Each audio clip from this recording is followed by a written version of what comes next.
Welcome. Today I'd like to introduce you to an Archon build that focuses on Havoc. The main ideas behind it are having a good burst DPS, mobility, and most importantly it being fun to play. We'll have the Engineer as our primary archetype. Overcharged turrets will play a role in this build and we will generate mod power easily without the Archon Prime perk too. For the build itself, you'll need the following items. Jester's Bell. This will act as a semi-permanent buff since you will always have a skill or mod being activated. Johhny Crystal, for the extra damage we gain by applying dots boosting our weapon damage, but more importantly, Havoc. Timekeeper's Jewel because of the status effects. Stone of Malevolence to generate mod power even when you are actively using the weapon mod for that 100% uptime. But be mindful, this ring will likely get nerfed as its current generation of mod power while in use is a bug.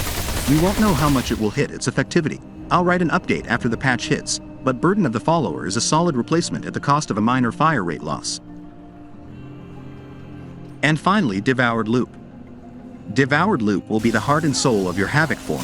If luck is on your side, you can recharge your skills seconds after using it as seen in this segment.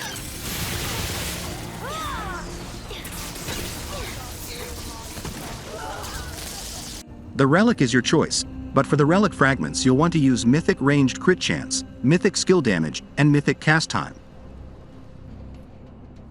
For your primary weapon I recommend the Tommy Gun with corrosive rounds and momentum, generating constant crits to feed Devoured Loop.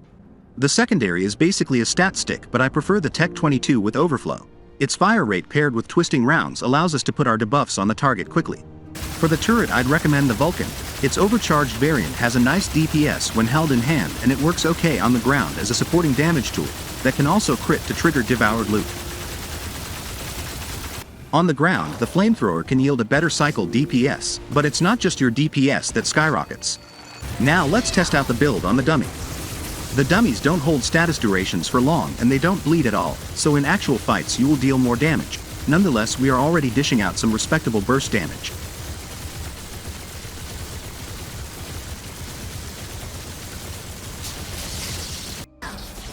Now let's see how we will do with the flame turret. As you can see, it's better from a pure damage standpoint, but you'll lose utility, and as seen before, it can't track flying enemies.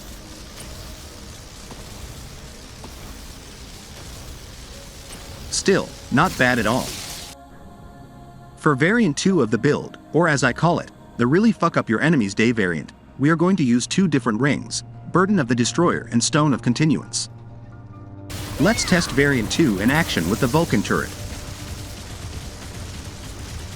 As you can tell, we will even surpass the Flamer combo of variant 1, ending up with a hefty 50k damage on paper. Remember, it's more because of the issues regarding status effects with the dummies.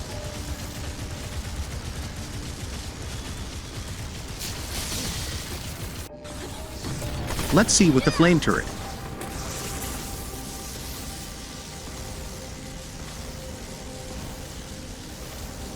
Now this is the real deal, the strongest, but in a sense the most vulnerable variant of the build.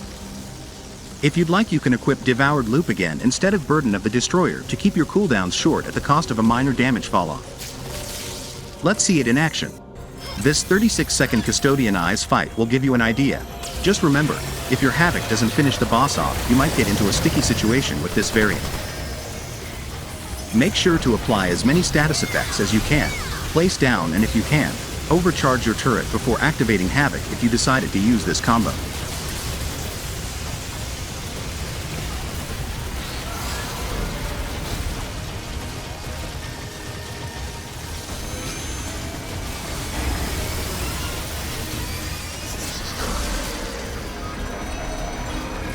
Finally, one more small thing, Concoctions and Traits. For the overworld use I'd go with Tranquility Font. It boosts the spread and overall accuracy of the Tommy Gun, making it more useful for mid-range encounters. Bark Skin also goes well nicely with this build. For the traits, you have more freedom. The only essential one in my opinion is mod speed generation. But even if you'd like to follow this, you can still replace potency if you don't use items often. We pretty much reached the end for this guide. After the epilogue, shall we call it, that I left a small short montage showcasing the build in action during various scenarios. I hope you enjoyed the video and will enjoy this build too as much as I do. Have a nice day and thanks for watching.